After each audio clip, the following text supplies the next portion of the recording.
Talaka jamani, haitolewi wakati wa ada ya mwezi. Talaka hiyo nini? Haitolewi mwanamke anapokuwa kwenye ada yake ya mwezi. Talaka bid'iyyu katika lugha ya sheria. Milango yote ikuta mbele baada ya milango hii ya tahara.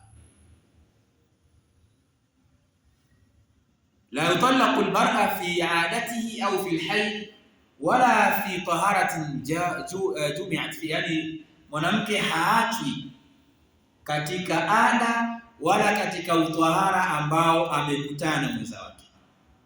Imeeleweka? Yani mwanamke akiwa kwenye ada yake ya mwezi haupaswi kumpa talaka. Na kuna hekima nyingi shekhe hapo. Kuna hekima nyingi sana shekhe. Wana ndoa wanajua. Kuna kipindi magomvi ya mume na mke ni kwa sababu hajakutana tu. Au ile alipo. Wana ndoa mpo. Inawezekana mgogoro ni mzito. Lakini jambo likipatikana la ndoa, mgogoro unaishia hapo hapo. Sasa wakati tulikatazwa wakati wa ada, hekima ya kwanza. Hekima ya pili, mwanamke ambaye kwenye ada yake ya mwezi hata saikolojia yake haiko vizuri, hata utendaji wake wa kazi, watafiti wameweka kabisa sema hata utendaji wa kazi mwanamke mwenye ada ni tofauti, ima ni kwenye kuandika ni karani au shughuli zake ni tofauti. Kwa kuna mabadiliko ya kibiolojia yanamkuta mwanamke katika hali hii, na kuna kipindi anakuwa na hasira zaidi. Sasa kipindi hichi akasema sheria hapana kumpa talaka kipindi hichi. Hiyo ni hekima, sio mlango wetu. Lakini talaka mwanamke hapewi anapokuwa katika ada yake mwezi. Ipokuwa akipewa talaka imekubalika, jambo lingine bali tutaona kule mlango wa talaka, lakini bid'i talaka bid'i sio mizo kisheria.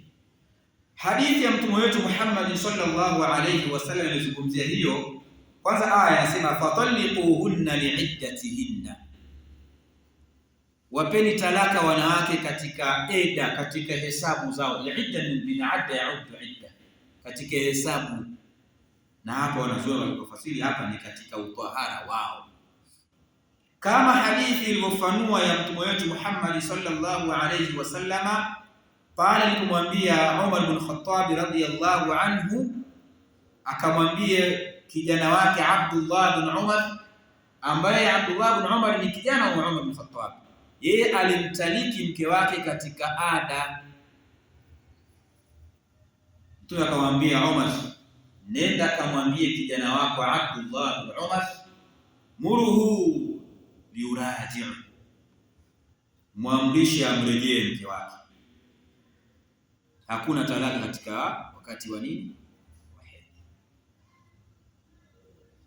Na hadithi hii kazua gogoro kwa wanazuoni kidogo, gogoro moja nimegusia pale mwanzo, kwamba mtume alimwambia muamrishe amrejee.